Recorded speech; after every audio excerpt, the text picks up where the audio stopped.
નમસ્તે વિદ્યાર્થી મિત્રો, ગુડ મોર્નિંગ. ધોરણ 11ના નામાના મૂળ તત્વો વિષયના વર્ગખંડમાં આપ સૌનું હાર્દિક સ્વાગત છે.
તો વિદ્યાર્થી મિત્રો, પહેલા હું તમને મારો પરિચય આપીશ.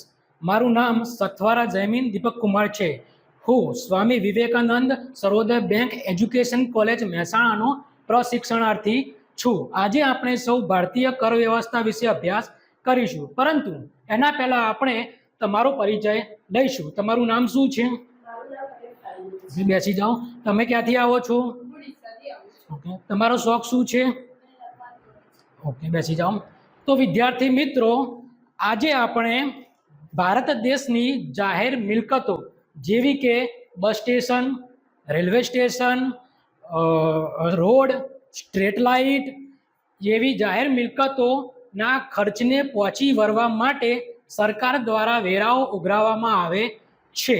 વેરા બે પ્રકારના છે, એક પ્રત્યક્ષ વેરો અને બે પરોક્ષ વેરો. પ્રત્યક્ષ વેરો, આ વેરો વ્યક્તિની કમાણી પર સીધો જ લગાવવામાં આવે છે, તેને પ્રત્યક્ષ વેરો કહેવામાં આવે છે. ઉદાહરણ તરીકે ઇન્કમ ટેક્સ. આપણા દેશના ભારત દેશના નાણામંત્રી નિર્મલા સીતારમણ એ તેમના કાર્યકાળ દરમિયાન 7મું બજેટ રજૂ કર્યું. ઇન્કમ ટેક્સ જે નવું કર વ્યવસ્થાનું માળખું છે, તે પહેલાં મર્યાદા 2.5 લાખની હતી, તે હવે 3 લાખની મર્યાદા ઉપર વાર્ષિક કોઈ પણ પ્રકારનો કર નહીં લાગે.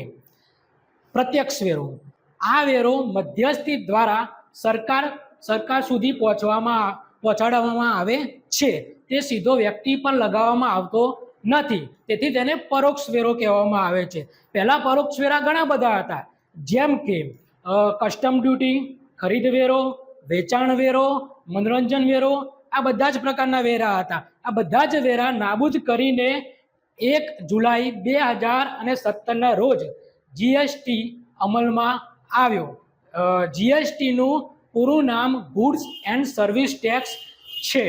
જીએસટીનું સૂત્ર છે મિત્રો, એક કર એક દેશ. જીએસટી લાવનારો પ્રથમ દેશ ફ્રાન્સ હતો, જે ઈસવીસન 1954માં અમલમાં આવ્યો.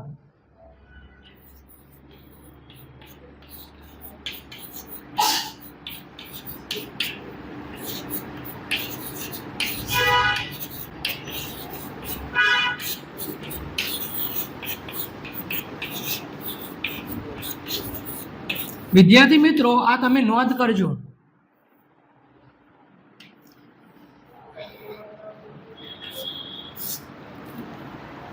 જીએસટી ભારત દેશમાં જે 161 નંબરનો દેશ હતો.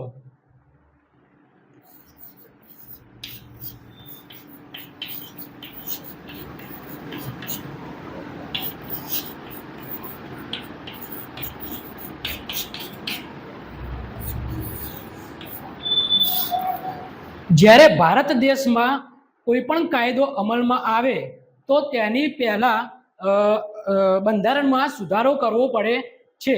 તો જીએસટી એ ભારતીય બંધારણમાં 101 નંબરનો સુધારો હતો.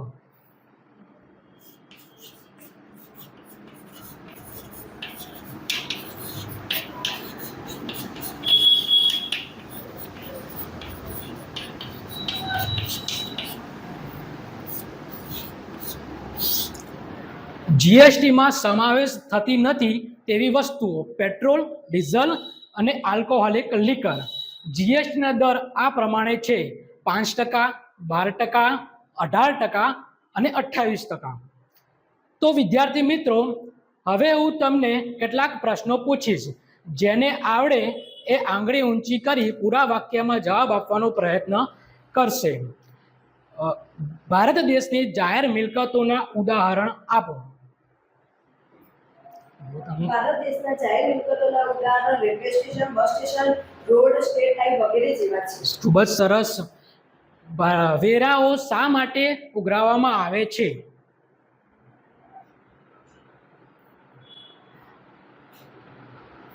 તમે ઉભા થો. વેરાઓ ઉભા રહો. ઓકે, તમે ઉભા થાઓ. હા, ઉભા રહો. તમે બોલો. ભારત દેશની જાહેર મિલકતોના ખર્ચને પહોંચી વળવા માટે વેરો લગાવવામાં આવે છે. ખૂબ જ સરસ. તમે બોલો. ભારત દેશની મિલકતોના ખર્ચને પહોંચી વળવા માટે વેરા ઉઘરાવવામાં આવે છે. તમે બોલો. ભારત દેશની જાહેર મિલકતોને પહોંચી વળવા માટે વેરા ઉઘરાવવામાં આવે છે. જાહેર મિલકતોના ખર્ચને પહોંચી વળવા માટે. બેસી જાઓ. બોલો તમે. દેશના જાહેર મિલકતના ખર્ચને પહોંચી વળવા માટે વેરા ઉઘરાવવામાં આવે છે. સરસ. પ્રત્યક્ષ વેરાની વ્યાખ્યા આપો.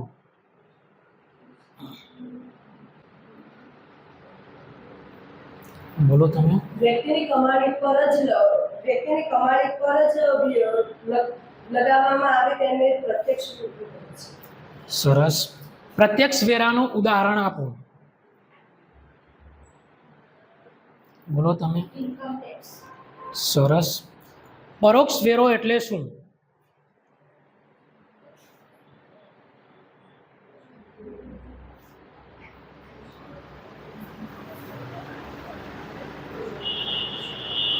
બોલો. પરોક્ષ વેરો એટલે કે ડાયરેક્ટ સીધા વ્યક્તિ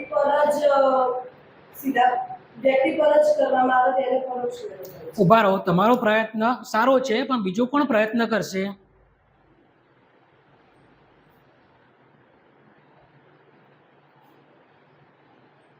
બોલો તમે. પરોક્ષ વેરોને મધ્યસ્થ દ્વારા સરકાર પર સીધો વેરો લગાવવામાં આવે છે તેનું પરોક્ષ વેરો. ઉભા રહો. તમે બીજું કોણ પ્રયત્ન કરશે?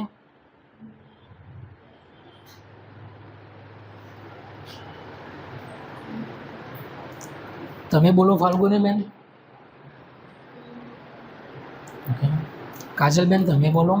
પરોક્ષ વેરો એ વ્યક્તિથી કોઈ સામેની પાર્ટીથી કરવામાં આવતો તમે સારો પ્રયત્ન કરો છો. સામે પાર્ટીથી કરવામાં આવતો વેરાનો પરોક્ષ. ઓકે. ઉભા રહો. તમે બોલો. બોલો તમે. પરોક્ષ વેરો સીધો વ્યક્તિ પર લગાવવામાં આવતો નથી, પરંતુ ખરીદ, વેચાણ વગેરે બાબતો પર લગાવવામાં આવે છે. તમારા બધાનો પ્રયત્ન સારો છે, પરંતુ હું એક વખત બોલું કે પરોક્ષ વેરો એટલે મધ્યસ્થી દ્વારા સરકાર સુધી પહોંચાડવામાં આવે છે, તે સીધો વ્યક્તિ પર લગાવવામાં આવતો નથી, તેથી તેને પરોક્ષ વેરો કહેવામાં આવે છે. બોલો તમે. મધ્યસ્થી દ્વારા સરકાર પર લગાવવામાં આવતો નથી, પરંતુ તે ખરીદ, વેચાણ અને સીધા વ્યક્તિ પર લગાવવામાં મધ્યસ્થી દ્વારા સરકાર સુધી પહોંચાડવામાં આવે છે. મધ્યસ્થી દ્વારા સરકાર સુધી પહોંચાડવામાં આવે છે તેને પરોક્ષ વેરો કહે છે. મધ્યસ્થી દ્વારા સરકાર સુધી પહોંચાડવામાં આવે છે તેને પરોક્ષ વેરો કહેવામાં આવે છે. મધ્યસ્થી દ્વારા સરકાર સુધી પહોંચાડવામાં આવે છે તેને પરોક્ષ વેરો. બોલો તમે. મધ્યસ્થી દ્વારા સરકાર દ્વારા પહોંચાડવામાં આવે છે અને સરકાર સુધી. સરકાર સુધી પહોંચાડવામાં આવે છે અને વ્યક્તિ પર સીધો વેરો લાવવામાં આવે છે. સીધો વ્યક્તિ પર. સરકાર સુધી પહોંચાડવામાં. ઓકે. પહેલા પરોક્ષ વેરા ઘણા બધા હતા. જે ભારત દેશમાં કેવા કેવા પ્રકારના હતા? બોલો. મનોરંજન વેરો, કસ્ટમ વેરો. ઉભા રહો. તમે બીજું કોણ પ્રયત્ન કરશે?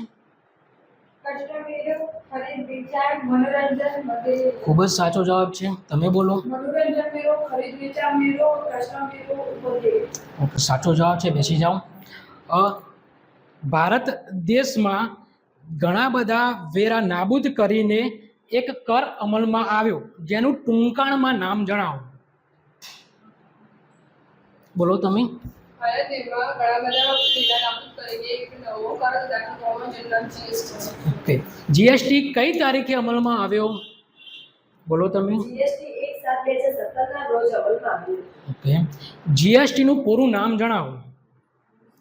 બોલો ભારતની મેમ. GST નું પૂરું નામ ગુડ એન્ડ સર્વિસ ટેક્સ છે. સાચો જવાબ છે. જીએસટીનું સૂત્ર જણાવો. બોલો નિશાબેન. GST નું સૂત્ર છે એક દેશ એક કર. ઓકે.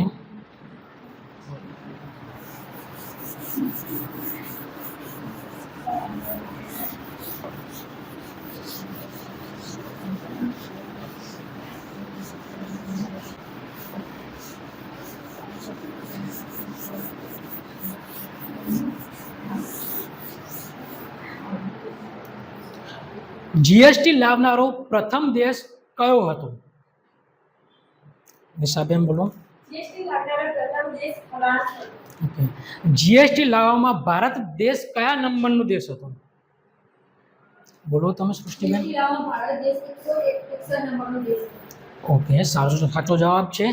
જીએસટી લાવવામાં ભારતના બંધારણમાં કયા નંબરનો સુધારો હતો?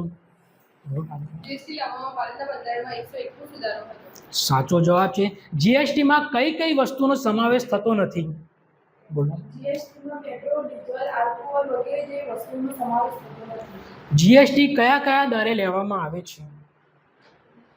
GST 5%, 12%, 18% અને 28% લેવામાં આવે છે. તો વિદ્યાર્થી મિત્રો, તમે મને આ કથન દરમિયાન જે સાથ સહકાર આપ્યો એ બદલ તમારો ખૂબ ખૂબ આભાર.